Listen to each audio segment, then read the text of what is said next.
What's up, everybody? This is Jeremy with No Holds, and man, it's been a minute. It's been a minute since I've been back on here, and as you can see, if you didn't get to see the second episode, we have Payton Goldston back. What's up, bro? What's going on, man? How you doing? Man, been blessed, bro. How about yourself? Doing good, man. Doing good. Amidst everything that's going on, God's been good, man. Oh yeah, man. Same here. I know. The last time you were on, I think it was maybe 15 minutes. The podcast, like 15 minutes. And man, what's crazy is, and I don't know if I mentioned it on the podcast last time, was our first one. The first time we did it was an hour, right? If I remember right. Yeah, we talked for a good minute. Yeah. Yeah, and then for some reason I was like, man, that was too long. We need to cut it short. And 15 minutes. I was like, oh wow, that was. Yeah, so that was so short, man. My bad. That we could have talked a lot for sure on that one, a whole lot. Yeah, there was definitely a lot, and I wanted to say more, but I just didn't know. I'm like, okay, maybe he'll bring up the question. Maybe we'll get a chance to, but it's all good, man. Yeah. No worries. I think we covered it well. Heck yeah, bro. But man, today, man, we're gonna hear all about you, bro. Your testimony, man. Maybe some deep, dark secrets. I'm just kidding. No, man, what I want to ask you, what is one thing that you do, a talent that you have that nobody knows about? That nobody knows about?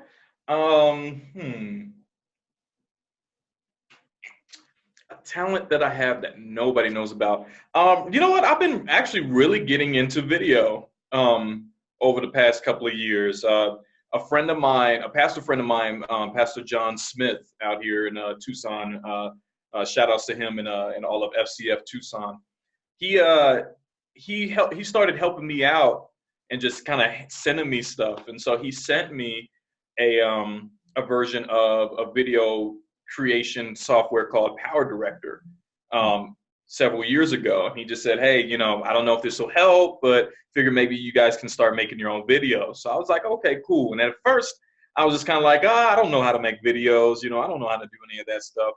But I dabbled with it, little by little. I started, playing around with it, started to look up tutorials and everything. And so I've been starting to really, really kind of get my groove with that. And so I want to try to, push further into that and eventually make my own music videos and, make more videos, maybe make videos for other people. I had made some videos for a couple of guys, but they were really just kind of, what I would consider mediocre. They really loved it. So I was like, cool. But I definitely want to try to go into that route. So I think that's a talent that really nobody knows about me that I'm really trying to move forward into. Oh, nice, bro. Heck yeah. I mean, because, you pretty much do everything else. You rap, you sing, you produce. Might as well, right? Yeah. Might as well. Heck yeah. Man, what is your favorite food?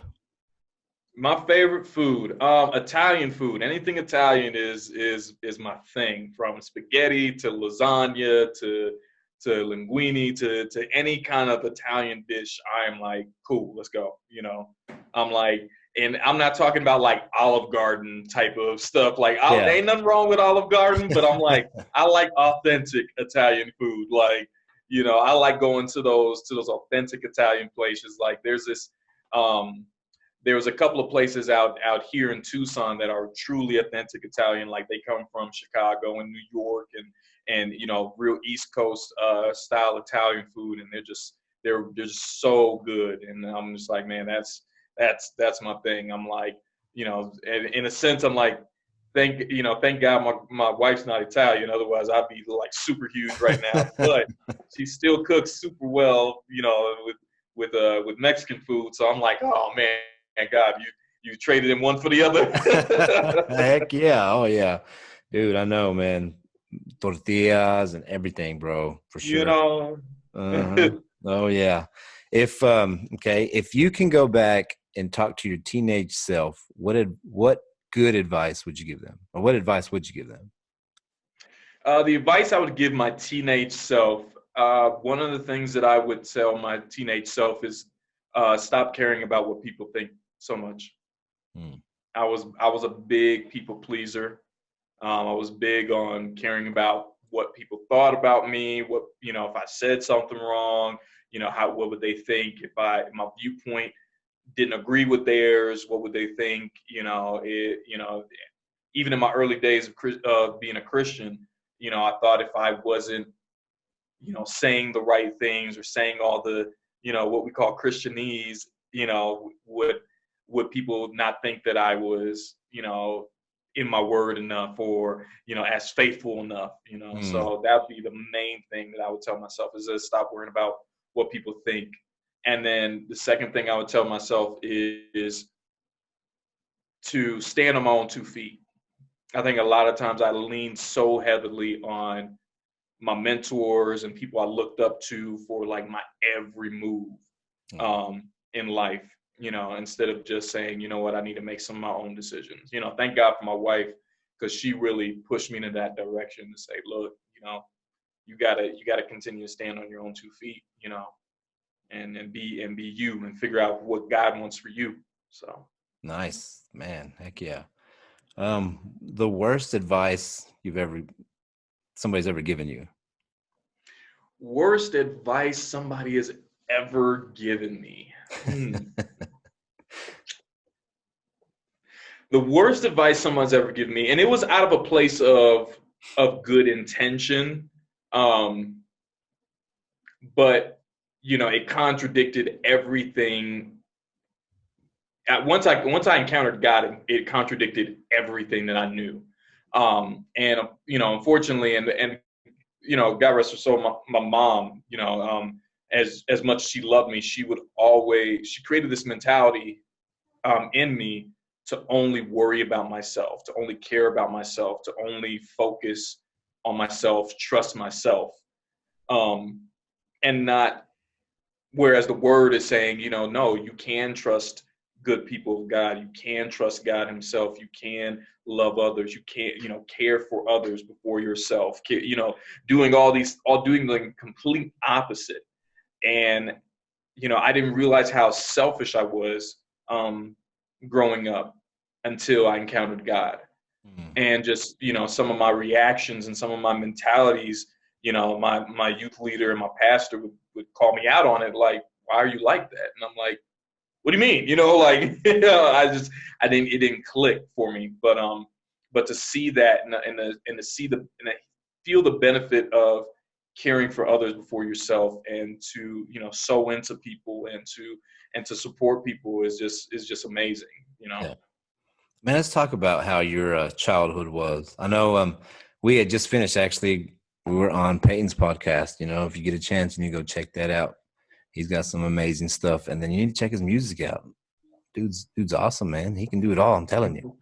But let's talk about your childhood for sure, man. How was it growing up? Where were you born? Where are you from? So I was born on the East Coast. I was born in Newark, New Jersey. And people say, "Oh, well, I don't hear the East Coast accent." And I'm like, it comes out every now and then. I won't say that I grew up in the East Coast, because I really didn't. I grew up mainly here in Arizona. So I was born in Newark, New Jersey. My mom, as soon as I was born, moved to the Bronx, New York, where she was born and raised, and where my grandma had lived at the time. And we stayed with my grandma until I was about 4 years old. And then my aunt, who was in the military at the time, she was in the Air Force.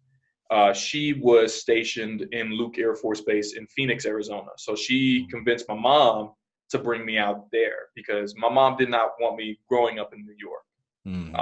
And, for good reasons. I remember one summer going to see my grandma, and the day that I came to see my grandma, I was chilling with some friends that I knew that were in a neighborhood, and we saw somebody literally get beat half near to death with a baseball bat in our neighborhood. So it was, my mom really wanted to keep me away from that, and she felt like Arizona would be the best place.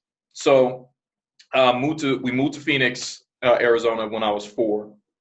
And I was there. I grew up there until I was 13. And during that time, my mom met my stepdad. Never met my dad. Never met my biological father, my mom met my stepdad when I was around 11, and she got married to him when I was 14. So come 13, she had asked me, how would you feel about moving to Tucson? And at first I was like, what? What's a Tucson? I had no clue what Tucson was. I didn't know where it was. All I knew was, all I really knew was Phoenix, and Flagstaff, Mm. So I moved to Tucson, and I've been pretty much here ever since. I finished middle school here, finished high school here, college here, got married here, met my wife, got married here. And so this is home. I remember at one point my grandma was like, you should come move out with her in South Carolina, and I was just like, I can't. I don't see God telling me to leave Tucson. This is home for me. So during those years, 11 years, well, you said your mom met her husband when you were 13? At 11 years old. Right? At 11 okay. years old, yeah. During those years, man, how did that affect you of not having a father in your life? It affected me pretty bad because I didn't have a great self-esteem as it was. I was always, I guess, confident in who I was to a certain extent. What I'm saying? I knew, I would sing at an early age, singing in the choir, singing around the house. And so my friends knew that I could sing, but it was never really something that I could say, hey, I think I could do something with this. Kind of did, kind of not, but I didn't really have that encouragement from my mom. Mm. My mom was just kind of like, keep your head in the books, and that's it. What I'm saying? When it came to girls, she didn't want me dating anyway. So it was like, if you don't have any success with girls, who, okay, whatever, you just be nice to people and that's it. So there wasn't really that fatherly figure for the longest time that could help mold me as a man, or as I started to get older. And even with my stepdad coming into the situation, as much as I loved him, he was more so my mom's husband, and he had children of his own.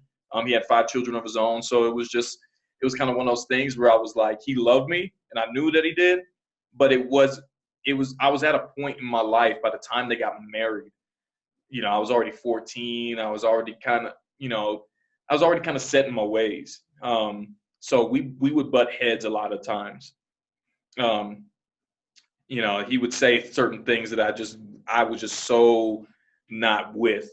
But I'd tell my mom and she would tell him, and then he'd be like, oh, he's too sensitive, things of that sort. So it really rocked me. But to get back to the question, yeah, it was major for me, not having a dad. Like I said, having low self-esteem. I didn't know how to talk to people in general, as opposed to just girls. I didn't know how to really talk to people. I didn't know how to really stand up for myself. I didn't know how to, so I got picked on, for a good chunk of my years. And then come high school, I was able to work out. I got a job, so I was able to dress a little bit better. So I started kind of going up on that, kind of popularity status, and being kind of a little semi-popular, so people didn't mess with me anymore. But I became arrogant. And my arrogance was just a reflection of my insecurity, and my true insecurity, me trying to hide that insecurity, like I didn't feel that I was. And this was also around the time where I got saved as well. So I was battling with, who am I? I was having this huge identity crisis that I didn't really have anywhere to turn to. Yeah. Even learning, even beginning to learn about God and having godly men there to mentor me, I was still kind of like, I don't know if this is the way I want to be here though, but I can't, because I know that what God wants me to do is different. And so it was rough. And even now as a husband, I have great godly men that mentor me, but and show me what it's like to be a godly husband and a godly father. But it's still something that I'm learning, and it's still, you don't have that initial person that you can be completely vulnerable with, who's known you for, your whole life, like a dad. So. Yeah. You grew up only child? Yeah, only child. Only child. Wow, man. I can't imagine doing that, man. I don't know how it would be if it was just me by myself. Dang it. Man, Yeah. how is that? Like, how is that just being an only child? Like, not having, well, I guess you did have friends, I guess, around, but, just not having, I don't know. That's crazy Yeah, to think about for sure. it's it's not as hard as I think people think it is. I think one of the things was, at being an only child, everything kind of landed on you. You know what I'm saying? It wasn't like you could be like, it was Yeah. a little brother, it was a little sister, it was an older brother, it was an older sister. There wasn't, all the expectations were on you, and my immediate family is pretty small. It was just my grandma, my aunt, me, and my mom. And now my mom passed away when I was 19. My grandma is up there in age. She's 89. My aunt never had kids, so I'm it of the Goldston family. Yeah. Yeah. So everything kind of just fell on me. Even if they didn't necessarily mean to put that pressure on me, and I don't even think they do or even thought that they did. But even for my mom, it was the weight of being like, man, like, I'm the last of the Goldstons. I'm the only child. I don't have any brothers or sisters, Yeah. And I'm like, man, I don't, what do, if I don't get married, then what? If I don't have kids, then what? Are people going to be disappointed in my family? Those were questions that I had growing up. So you never met your grandpa either then? No, my grandfather passed away shortly after I was born. Yeah, he unfortunately was an alcoholic, and he unfortunately drank so much that it ended up killing him. But he was able to see me in infancy, for about for a few months after I was born. Yeah. Yeah. So yeah, I never really got to meet him though. Okay. Yeah, man. So, man, you really grew up really with like no father figure, no Right. grandpa. You didn't have any uncles. And man, wow. Like, I know with me, I had uncles and I had a grandpa, but even at that, to say that they were a good influence in my life, they know already. They know how they work. Yeah. And I still love them. It's family for sure. And I still, man, can't get rid of them. Any advice from them was always helpful. I don't know if it was the best, but hey, it helped. Man, so you said you got saved when you were in high school? Yeah. So I was 16 when I gave my life to God. So part of my testimony was that sophomore in high school, a friend of mine, we were trying to build a music group. We're trying to build an R&B group and try to get signed to a label and try to live out that teen dream. You know what I'm saying? This is around the whole time of B2K and Chris Brown and all these young guys getting signed and having these, big dreams. So we were like, yeah, we want to do that too. You doing the dance? You do the dancing part too, or what? Yeah, dancing, singing, the whole nine, man. We was trying to be that. Yeah. So but everywhere we went, every chance that we got, from talent shows to people who had their own personal studios, all this, to people who were part of local labels out here, it just fell through. every single time. Something would happen. Somebody wouldn't answer their phone. Somebody wouldn't answer the door. Somebody would flake on us. And eventually, I was just like, dude, I'm done. I'm just going to be a kid and I'll figure it out when I get older. And my friend, came to me one day and he was like, bro, I got this we got this opportunity. This guy wants to start a R&B group. And I was just like, nah, bro, I'm done. He's like, nah, man, for real, I'm so serious. If it doesn't work out, I won't ask you again. And I was like, all right, man, let's go. And he was like, all right, but the only thing is we got to go to church. And I was like, all right, whatever. I had a sense of what church was through my grandma. My grandma would always speak scripture over me. She was slowly teaching me about the Bible. She was always going to church. So whenever I visited her in summertime, we'd always go to church every Sunday. It was mandatory. Yeah. So I was comfortable with it. I was like, all right, whatever, we'll go. So it was a Wednesday night. We went, and needless to say, it fell through again. But when I got there, at the time I didn't know it was the Holy Spirit. But the Holy Spirit was just speaking to me and saying, like, you need to stay here. And I didn't know what it was, but the Holy Spirit just kept telling me, you need to stay here. You need to keep coming. So I just kept coming. My mom didn't want me staying out too late on school nights, so I was only able to go on the Saturday nights when they had their youth services. So that's where I met my youth leader, and I just, from an early age, I was always kind of curious as to why life the way it was. I was always curious about trying to understand purpose in my life, because I was like, I don't get why, why are minorities, treated the way they are? Why don't I have a dad? Why do kids call me a bastard? Because I don't have a dad, why do, all these different questions, like what am I supposed to do with my life?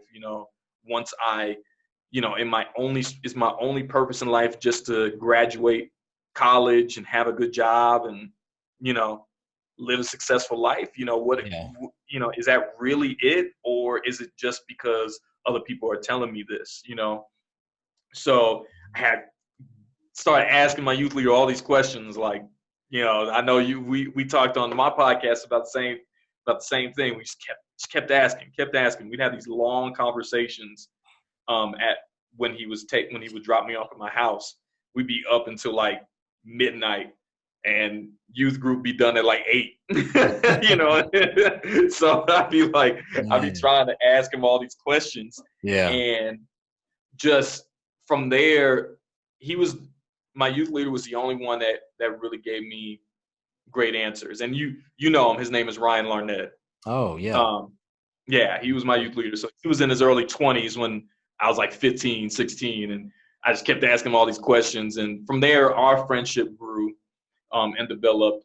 But he was just the realest person that at the time that I knew of, and he gave me real answers, where so many times when I would try to search for answers, I couldn't find them, because people kind of just leave it to you. And it was like, nah, there's gotta be more to that. Like at an early age, I realized there's gotta be more to life than just what you make of it. You know what I'm saying? Like that didn't make sense to me. So learning about God and, God just constantly interacting with me through the Holy Spirit, I knew that this was true, that he was true. And so just one night I just said, all right, God, I give my life to you, let's move forward. Yeah.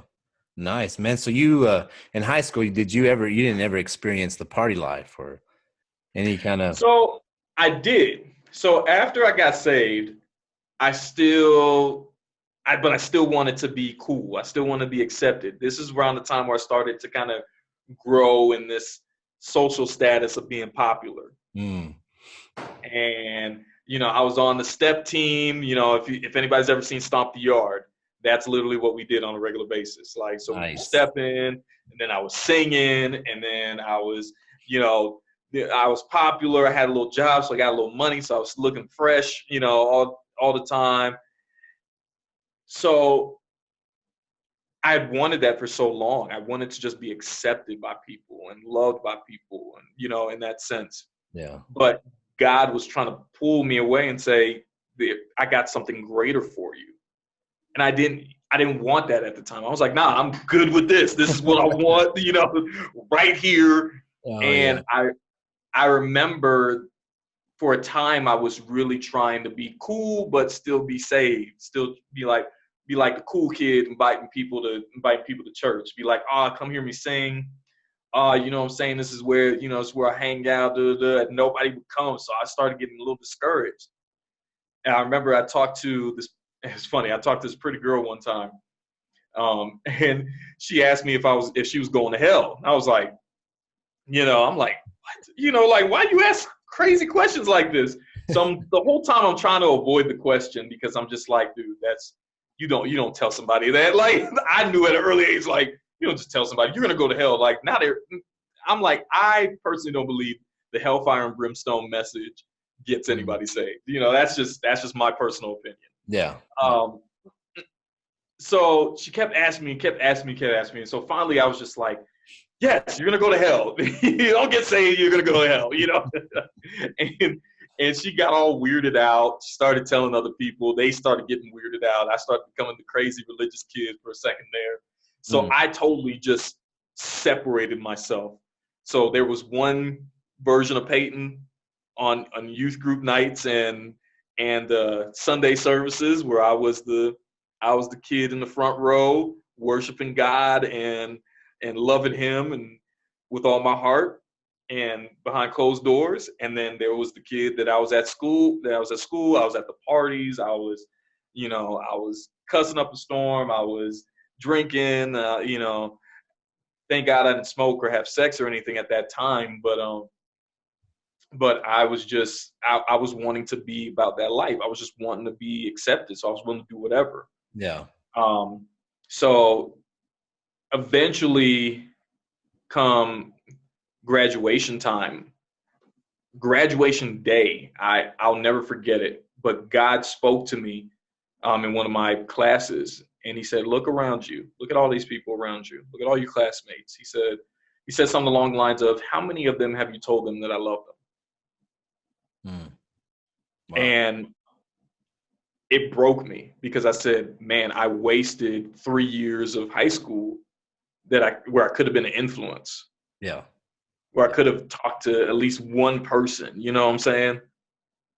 But instead, I was trying so hard to be cool, and half these people I'm not even going to see after graduation anymore, I'm not going to see them anymore. I may cross paths with them at some point, but most of them I may not have the chance to again. And I asked God for forgiveness, and I just said, God, just give me the boldness to not be afraid to be who I am, to be who you've created me to be, I'm like, and stop worrying about what people think.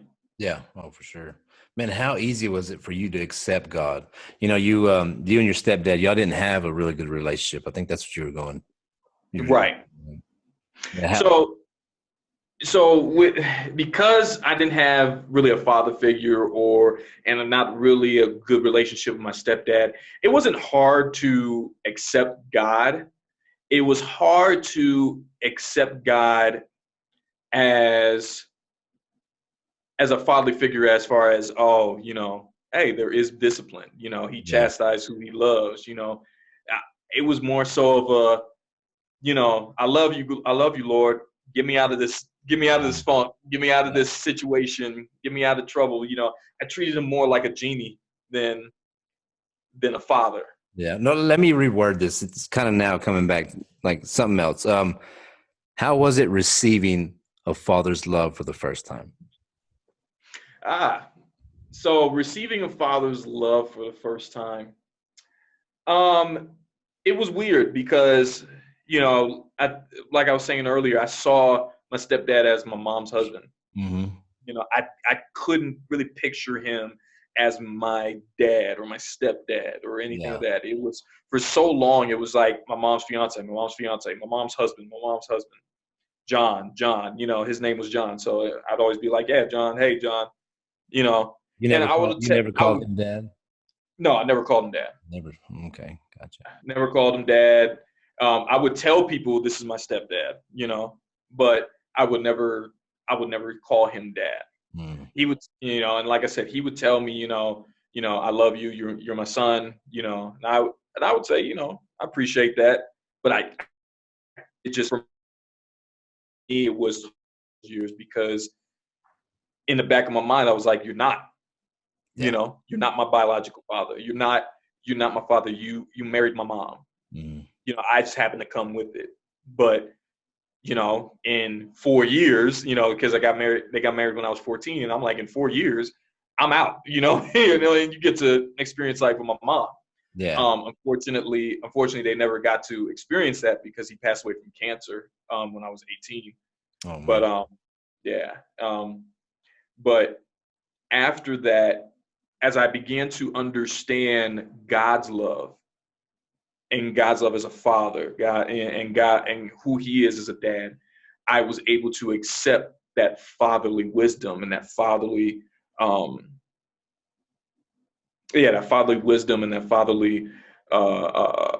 view of certain men in my life, my pastors, my, you know, mentors in my life. You know, one of the mentors that I still look up to this day, and I always apologize to him when I call him because I don't call him enough. But one of them is Cello Lozano. You know what I'm saying? Like he is like a fatherly figure to me. You know, you know what I'm saying? Like I view him in that aspect. He's my friend. You know, he's a great friend, but he's also that fatherly figure of like somebody who I know if I go to, he'll give me the real, and he'll be 100 with me, and he'll say, "Nah, you tripping," and I'm like, "Yeah, okay." You know? Yeah. But it wasn't until I started experiencing God's love more that I was able to accept a fatherly love, you know? Nice. Heck yeah, man. That's awesome. After high school, what happened after high school? So after high school was really where I could say my faith was established in God. And my commitment was established in God. As I said, my stepdad passed away when I was 18. How did that make you feel? I felt bad for my mom more so than I felt anything. Like, I was sad because, you know, he was gone. You know what I'm saying? Like, this is somebody who I grew up with, you know, somebody I did care for. Yeah. But not as much as my mom. You know, that was her husband. You know what I'm saying? So I felt bad.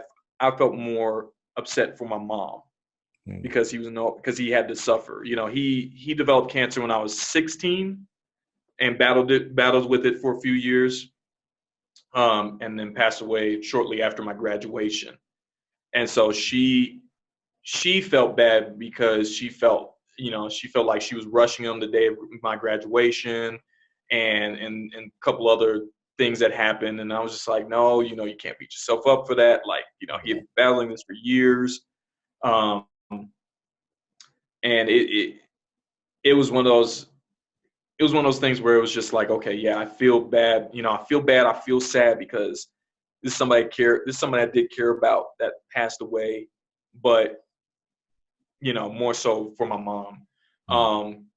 Then right after that, my mom passed away a year later. She had battled with diabetes all my life. And so she eventually passed away due to complications for diabetes.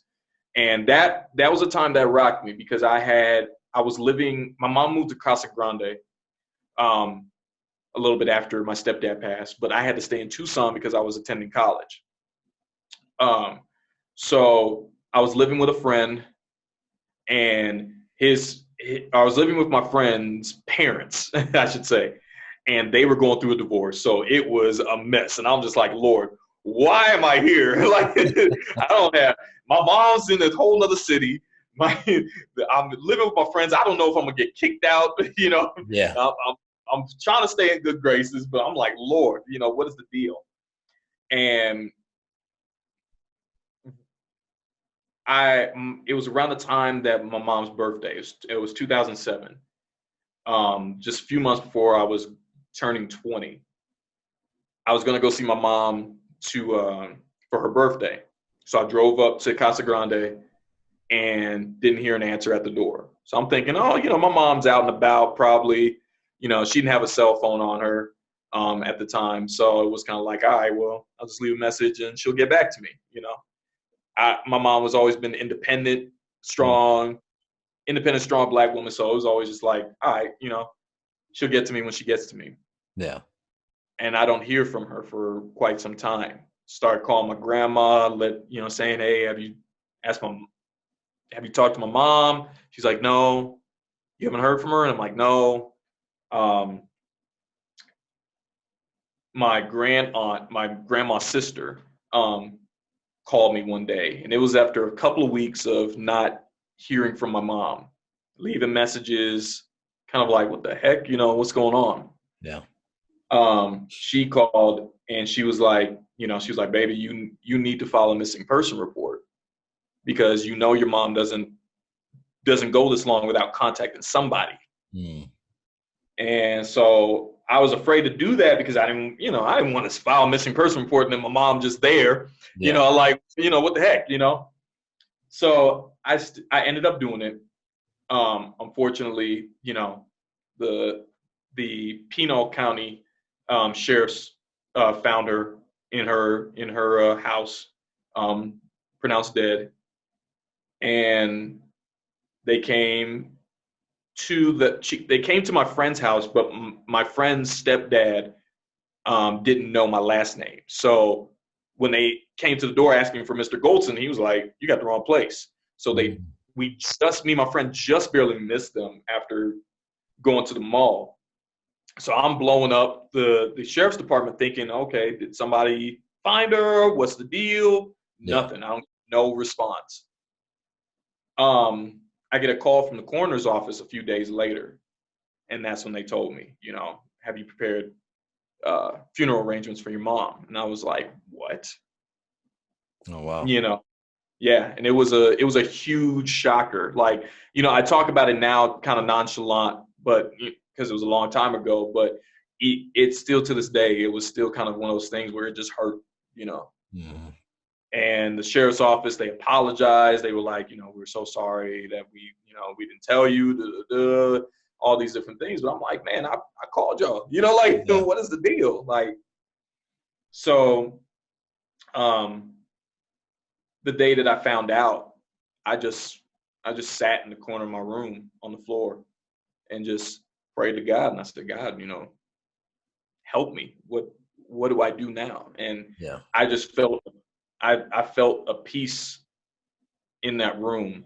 And I just remember God saying something along the lines of, stick with me and I got you.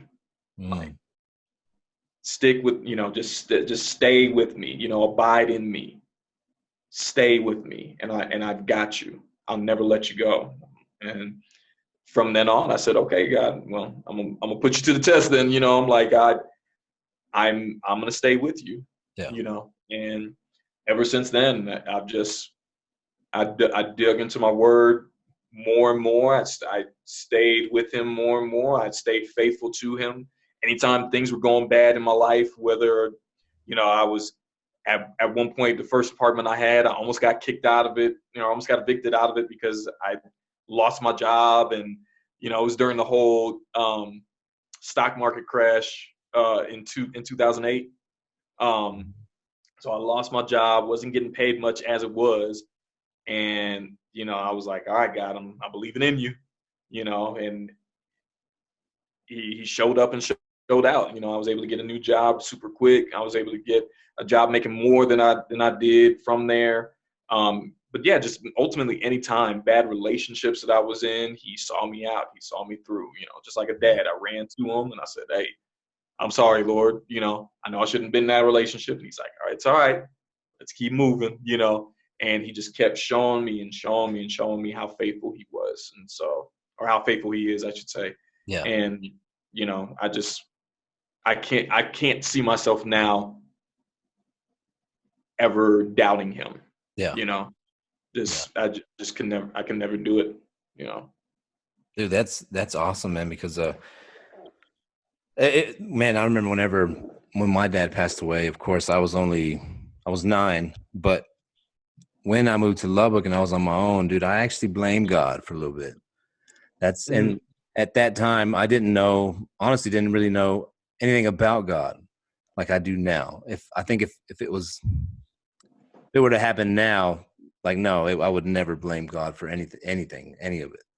But back then, you know, yeah, it was like, man, God, why? Like, why'd you take my dad from me? I'm like, man, I've been all these years, you know, and then now I'm going to grow up. Now my kids are going to grow up without a father, and you know, he's not going to be there when I get married. You know, I blamed him, dude, so much. But to hear you say that, like, no, man, like, God's got my back, so I'm still going to keep at it. Like, dude, that blesses me, man.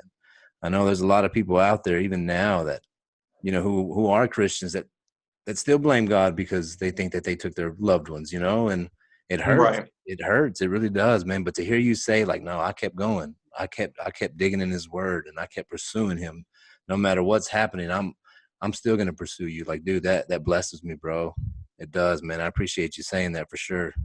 Yeah, for sure. I think one of the things that I learned through all this, and because I hear people say that, like, but why?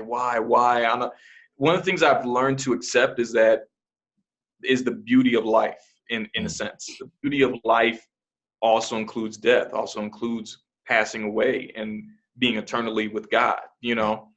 And I feel like we tend to just blame God just because we want to blame somebody, you know? To me, I'm like, this is life, you know? Life is unfair. Life is at times cruel, but you know, to me, I'm like, and I don't know why why certain things happen. I don't know why, you know, some people pass away before their time. I don't know why certain bad things happen, but what I do know is how good God is. Yeah. And, you know, seeing his word and seeing him show up in my life so many times, I'm like, I couldn't blame God for what happened. You know, I could, in a sense, but I'm like, at the same time, it would be useless. Yeah. You know, the person, I can't blame you if somebody hits me with a car, you know, hits me in the car in front of your house,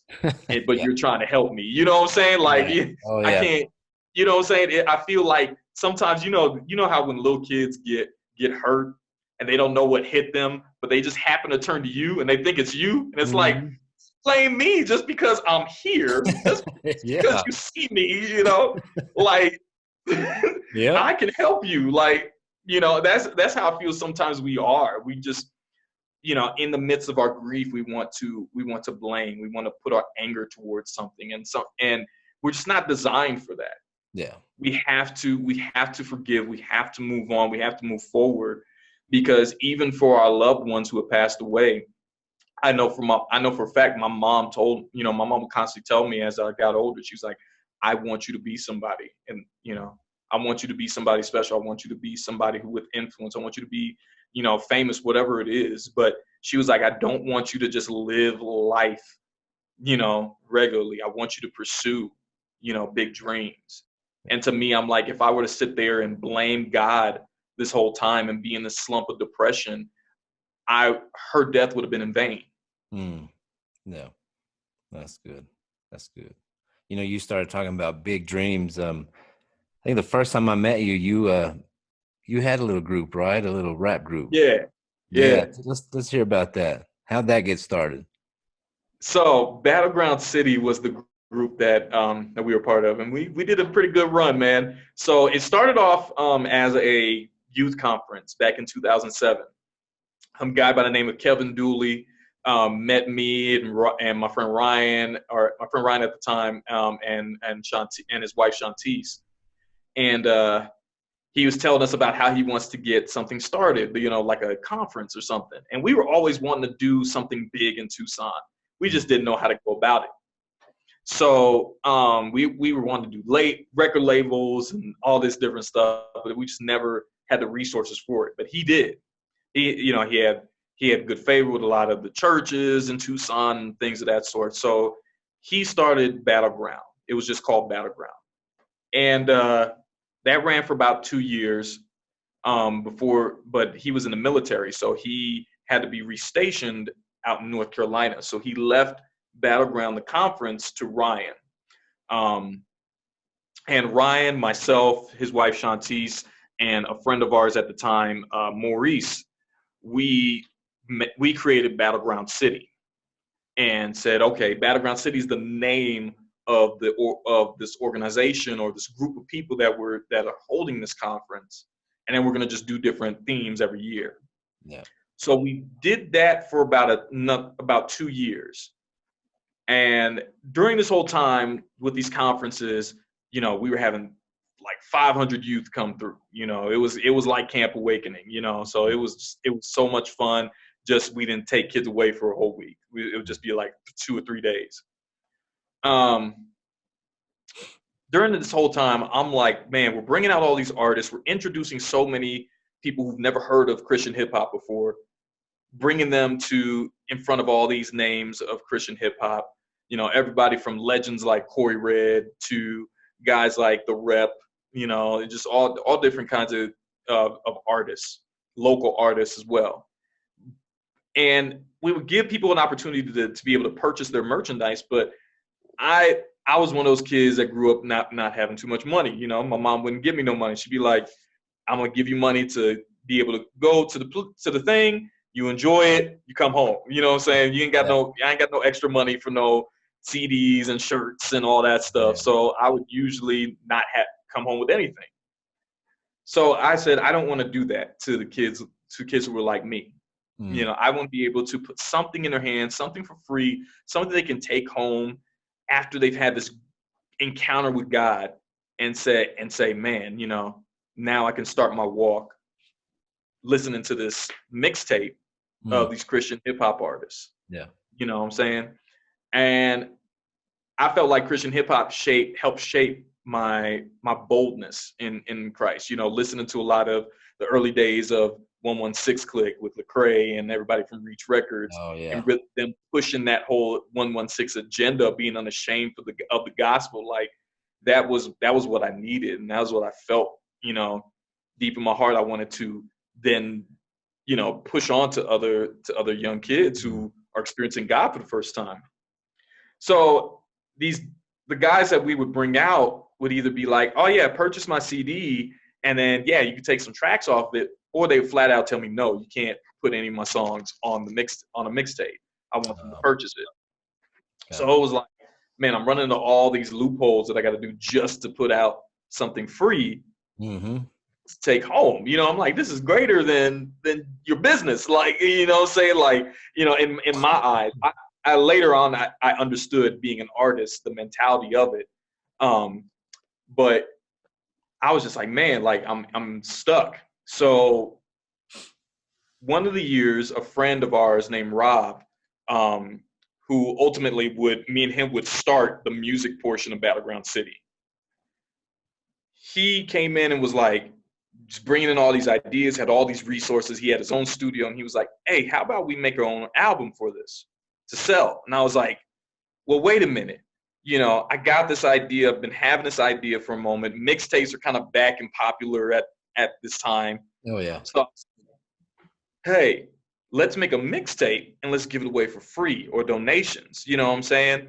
If people want to donate. But let's give it away for free because I want to put something in people's hands. And I just told him my whole vision for it. And he was like, dude, let's do it. So I was like, my only problem is these guys that we're bringing out don't want us to put it on there, or they want us to purchase their merch before they do it, or sign a waiver or something. And he was like, dude, we're artists. I got my own studio. Let's just make our own music. Dang, there you go. That started off. It was me and him. We made the first mixtape called Identity Crisis, and it just took off from there. We were then by the next year we were traveling to Phoenix, The year after that, New Mexico. Got 4 other guys to join with us in this cause, and we were 6 deep by 2014, going all around Tucson, New Mexico, California, and unfortunately, during that same time too, we had different visions as to what the music group should be and how far we should go. Some people just saw it as we're impacting the city. Okay, cool. We'll go do these shows at these churches. We'll sell a couple of merch. If not, who cares? We'll do it. And I saw us really taking this beyond Tucson, beyond Arizona. When we were being asked to go to California, New Mexico, and all these different cities, I'm just like, dude, there's people wanting what we can offer. Let's start pushing ourselves out there more. Let's start making albums. Let's start doing more. And I was helping us get radio play in New York, in the UK, in Jamaica, just almost all around the world. Like I had a friend in Australia who was showing our music to people out there. He's now here in Tucson, but at the time he was doing an internship in Australia, and he was showing people our music, and it was just like, dude, I saw the potential. I saw where God was trying to take us, but not everybody saw that. Yeah. So it led to a lot of us butting heads, and so 3 of the members ended up quitting the group in 2014 for various reasons, and there's no bad blood. So then the group went down to who you saw, me, Ridge, and Nate. Yeah, yeah. And at the time, I was like, man, we have no music together, because the other guys that I did music with were the ones that came in before Ridge and Nate. And so I had a ton of history with them. So it was like we scrambled. And so I just remember talking to Ridge, and I was like, Ridge, we gotta work. We gotta put in this work. So me and him, just every day we were in the studio just working on stuff. Eventually Nate joined in. We were all working on stuff. And so that was when Ryan was also starting to kind of reach out as well to different people. And so he reached out to John Smith, who was telling him about Camp Awakening with John Coates. He met John Coates and Ben DeLay and that whole team. And so that's when we came out that first year in 2015. And that was so new for us, because we had never done a youth camp before. We were just like, we did our 1-2 day conferences, but we never did an actual youth camp before, and we met Five, and Five was popular, so it was cool to meet him, and it's all this great stuff. So my guys trusted me enough to say, okay, Payton, if you we'll make the music with you. You take it wherever it needs to go. So I was just throwing our music out there, and I mean, just throwing our music out there. So like I said, we were getting more plays everywhere. We were doing videos. We were getting more spots. I'm like, the secular hip hop community here in Tucson really embraced us. We were getting plays on the main radio station, Hot 98.3. A couple of the other local hip hop radio stations and local stations in general. The Access channel, there was a ton of people on the Access channel who wanted us on there, so we were getting on that. Bunch of places who knew who we were. So every time National Day of Prayer came around, we were performing. All different kinds of churches. Like, it got to the point where literally there wasn't a month that went by that we didn't at least have 2 shows, that we did. Yeah. And doing things. But during that time, we also, as you get older, and life happens, differences in views happen, differences in what sometimes God gives you a different vision. Unfortunately, some people had ulterior motives that weren't a part of the group, but and not to say anything bad about anybody, but unfortunately, it ended up in a bad situation between 2 of the members. And it broke the group. And so it broke the group on both sides, the ministry side and the music side. So everybody started looking at me like, what do we do? Yeah. And I said, you know what? It's not my vision to continue the conference. That was Ryan's vision. That was what God gave him. And me being now the head, at that time, the head of Battleground City, I said, we're done. I'm gonna continue on with the music portion, but I'm gonna allow as far as everybody who was helping out with the conference and just specifically the ministry version, I said, find out what God wants to do for you, because I'm trying to find out what God wants to do for me. Yeah. And thank God for my wife through all that, because she really was just my rock, that God gave me to just kind of lean on and just be like, when I needed to be vulnerable, I could be vulnerable around her. When I needed to vent, I can vent around her, and there was no judgment. So we released our final album in 2018, 2 years ago. And after that, I just said, okay, this is now the time. Nate was going off to college, to Rhema Bible College in Oklahoma. Ridge was focusing more on family. And, I said, it's time. Yeah. It's time. I'm in my 30s. I'm married. I'm like, I'm in a new chapter of my life. I want to be able to do what God has called me to do. And I haven't been able to do that because I was so focused on Battleground City. Feel like for the first time, I really have been doing what God has told me to do specifically, and not just doing something that is morally good or morally godly, but not specifically what he's called me to do. And so, gotcha. It was good. It was some good years. Good 8 years, man. Good 8 years. Man, I remember listening to y'all's music over there, bro. I remember when I think y'all came out with a brand new song one year. I remember Nate singing it one year. What was it called? Dang it, I can't remember. He was singing it over there. It was during our dance practice, and he was singing it, and I was like, dang, that's nice, man. I like that. I like that. Man, let's tell me about your wife. When did you meet your wife? Because I know when I first met you, were you already dating? You weren't dating her at the time, were you?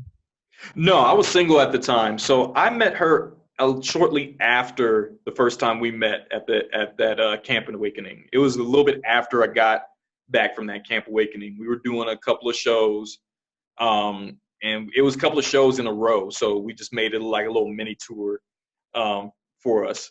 And so her pastor at the time was holding a revival at his church. And so and I apologize, I'm going to transfer to my my charger over here. Sorry. Oh, you're good. You're good. He was holding a revival at his church, and we came to provide praise and worship and perform some of our songs. So my wife, Erica, just happened to be there. And I noticed her. She didn't notice me at first. So it was kind of one of those things where it's like, type of deal. But Nate became good friends with one of her friends at the time. So that's how me and her eventually met, started talking. They all came to our conference that same year, which we had a theme called Love More, Hate Less. It was a really successful conference. Her pastor was super supportive of us. So, she constantly saw, us around, and she would come to our shows and support us. So at one point we just kind of started just talking, going to the coffee shop and just chopping it up. But about 3 years prior, I had gotten out of a super silly relationship. It was stupid. And it hurt me a lot. Like, just being honest, I made a really foolish decision. It was all based on lust. And I had gotten the girl pregnant. She ended up miscarrying. But I was just I remember I had to step down from ministry at the time because I was a youth leader and I was part of the praise and worship team. So I had to step down from ministry. I had to tell all the kids and their parents, because she went to the girl at the time went to the church too. So I was like, well, you're going to find out at one point. So might as well tell you. And I was bitter. I was angry. And so I was healing through all that. And I just wasn't sure if, am I doing this because it's convenient, just a pretty Christian girl and, I can get with her, or is there truly something here? Is it truly something that God is ordaining?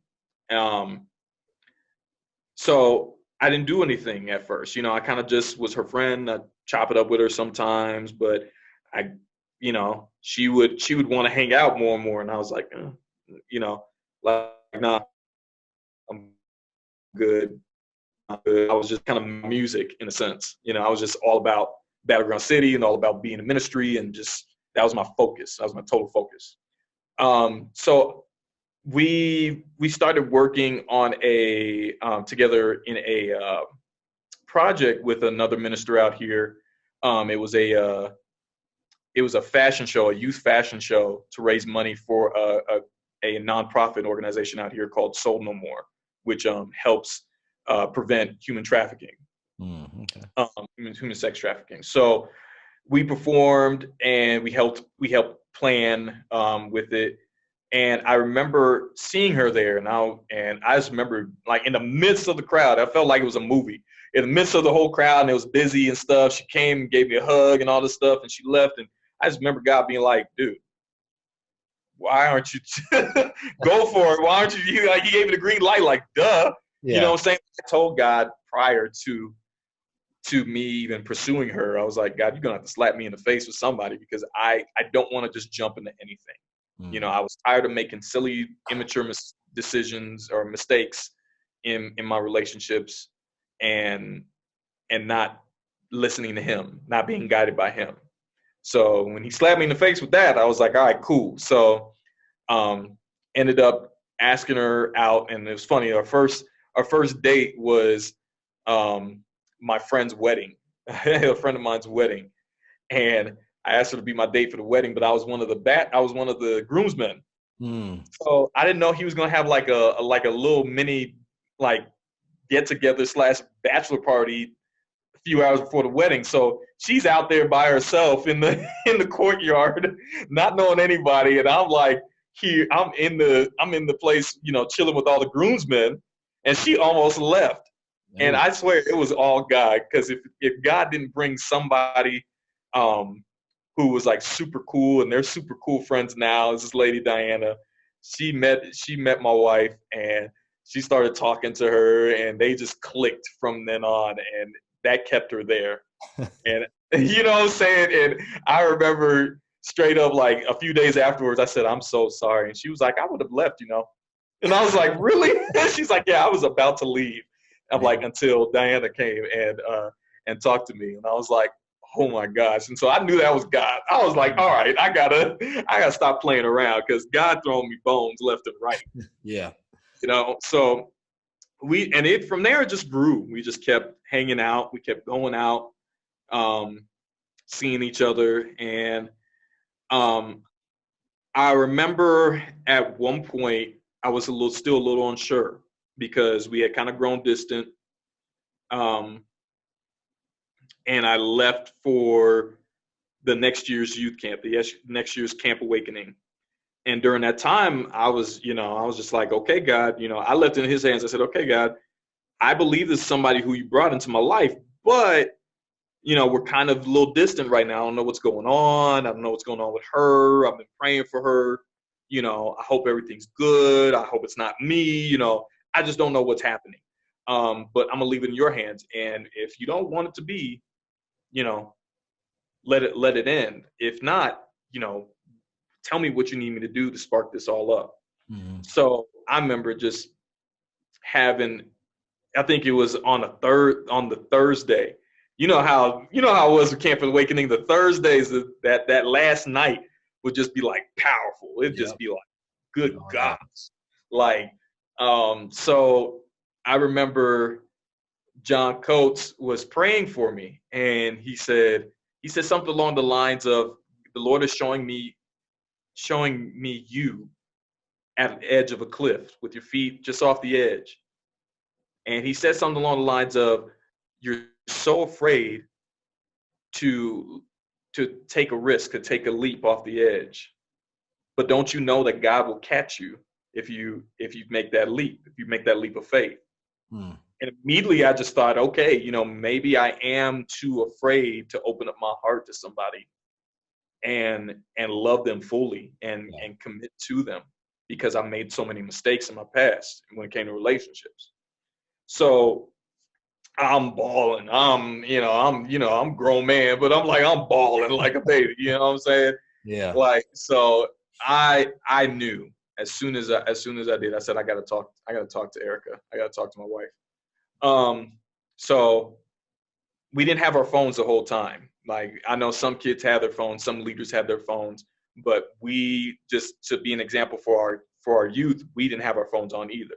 So as soon as I turned on my phone, I saw all these text messages. I saw all these tags on Facebook, and my wife is like, at the time she's just my girlfriend, but she was just like, I miss my boyfriend. I love him so much. I'm so glad he's doing what the Lord's called him to do. She's texting me every day like, good night, babe. Love you, babe. All this stuff. And I just immediately, I call her and I just tell her, I'm on my way. I'll come see you. Drop off all the kids once we got back into Arizona. And I chilled with her that night. And as we were talking, I just said, hey, do you want to take a risk with me?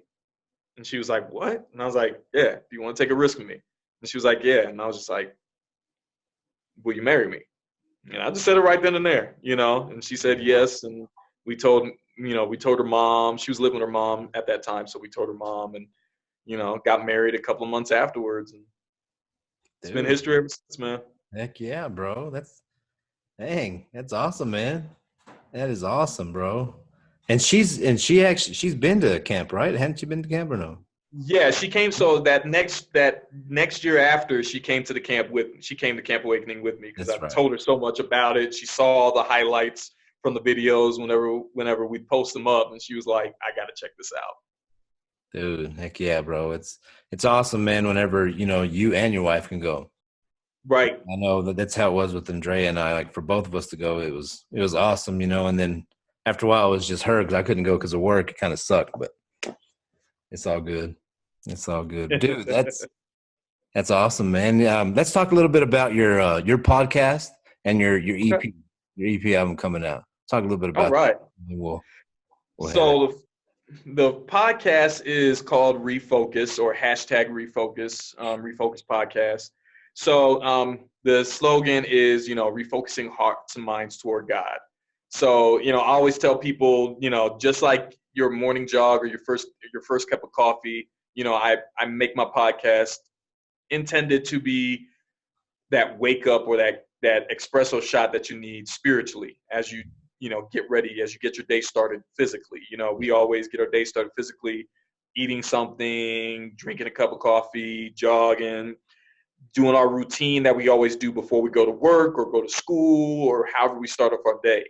And I remember hearing from a minister like, man, like, you should always, make sure you put on the full armor of God before you walk out to enjoy your day. And so I'm like, well, how do we put on the full armor of God? We got to get in our word. We got to get spiritually fed. We got to get spiritually built up. And I'm like, I know not all the time can we sit and, I used to feel condemned, used to be discouraged, because I used to feel like, man, like, there's some people who can wake up 2 hours early before they get their day started and get in the word and prayer and worship. And I'm like, I'm not built like that. God did not build me like that. Yep. Until I heard a quote from, I think it was Smith Wigglesworth, where he said, I don't pray longer than, I think it's along the lines of, I don't pray longer than 20 minutes, but I don't go more than 20 minutes without praying. And through that, God showed me that he's like, it's not the quantity of how long of your prayer or of how much time you're spending with me. It's the fact that I want you to spend time with me consistently. Good. That's good. You know what I'm saying? And as I tried to understand relationship more, I saw that too in my physical relationship with my wife.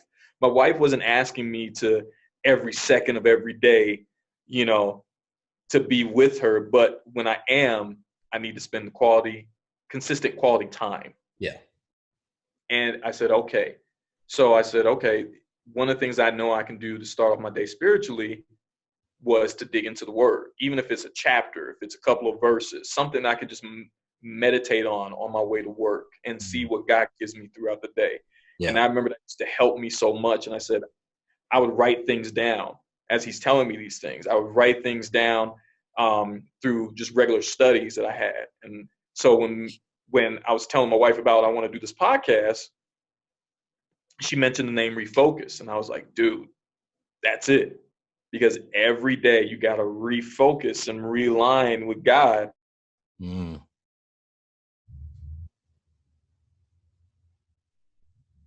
Nope. You know, I just knew that was what I needed to do on a regular basis, was to just refocus, just like a camera lens. You know, it doesn't always show up with the perfect setting every time before you take the picture. You still have to refocus it to get the perfect picture. You still have to realign it. It's the same way with us. We still have to, every day when we get up, still realign with God. It's an everyday process, you know, and it's okay. And just trying to include that in our normal routine, in our morning routine to get our day started. So many people would tell me like, dude, I need to do that. I need to refocus before I get my day started. I'm like, okay, well, all right, God, I guess this is a good thing then. So I kept on with it. As far as the EP has been years in the making. So like I said, with Battleground City, as good as that was, and as much as God anointed that, and we did so many great things out of that, like I said, I wasn't doing what God specifically wanted me to do. So God would give me these songs on my heart, and I'd write the songs and put them on the shelf. Didn't do anything with them. And every time God would bring me back around and say, I need you to finish that. I need you to finish that. And I'm just like, whatever, you know. But especially during these times, and, you know, as we talked about, you know, us going through our processes with losing parents, and then in these times, people have lost loved ones, people, you know, times are uncertain. We're all enduring a time of grief, or a time of pain, or a time of suffering. Yeah. And I feel like there's even suffering, grief, and pain even when in healing. You know, there's sometimes, you know, when a wound is so deep that constantly the doctor has to take off the bandage, clean out the dead skin so it doesn't get infected, and then rewrap the wound. I feel like at times God does that with us. So while I was taking that time in healing, many years ago after my silly relationship, before I met my wife, I was healing like that.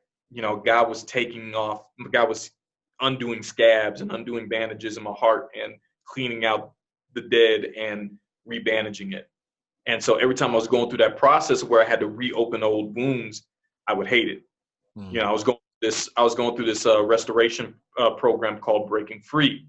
And that's what that was the process that I went through doing this.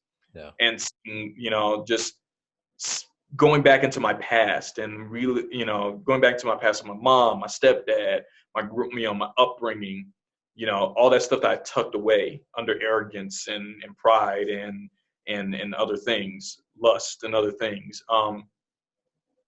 I had to now be transparent and expose myself to God and say, help, you know. Yeah. So that's what created the title track, Endure, which I released as a single back in January.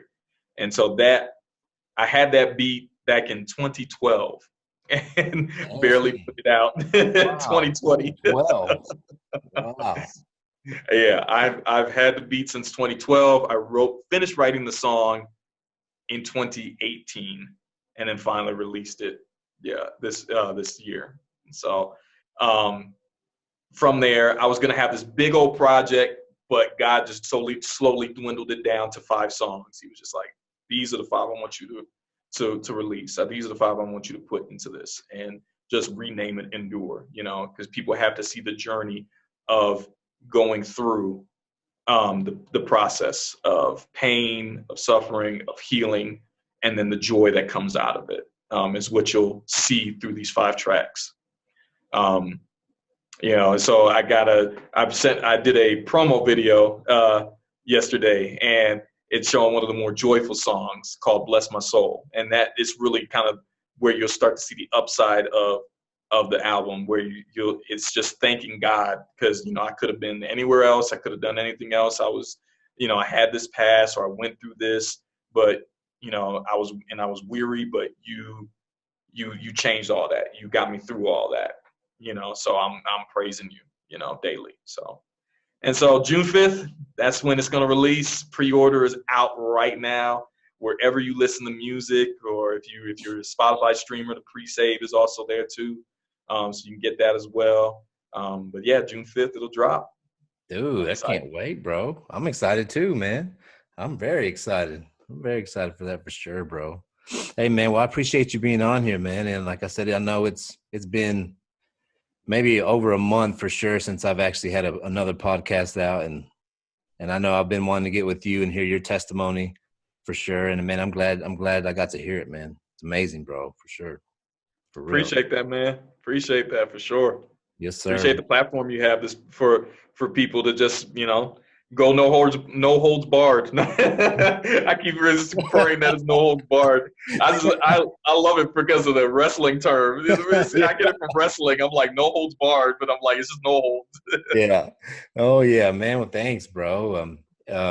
So social media, man, if somebody wants to go and check you out, follow you, kind of keep up with what you're doing, where can they find you at? So the best way to find me is on Instagram. Instagram and my Instagram, my Twitter, most places that you'll find me is at Payton Refocus. So Instagram at Payton Refocus, Twitter at Payton Refocus. My link tree has everything, all my social media, all that stuff. So linktr.ee/Payton Refocus. Find me on Facebook, Payton Goldston. Find my YouTube channel, the Refocus Podcast, that has all my music, all my podcast information. And yeah, those are pretty much the easiest ways to find me. I'm always willing to comment. I'm always willing to chop it up, and love to hear from you. Awesome, man. So there y'all go. You have no excuse now. Go follow him. Go check him out. Go check out his music. Go check out his podcast. Man, I guarantee you won't be disappointed.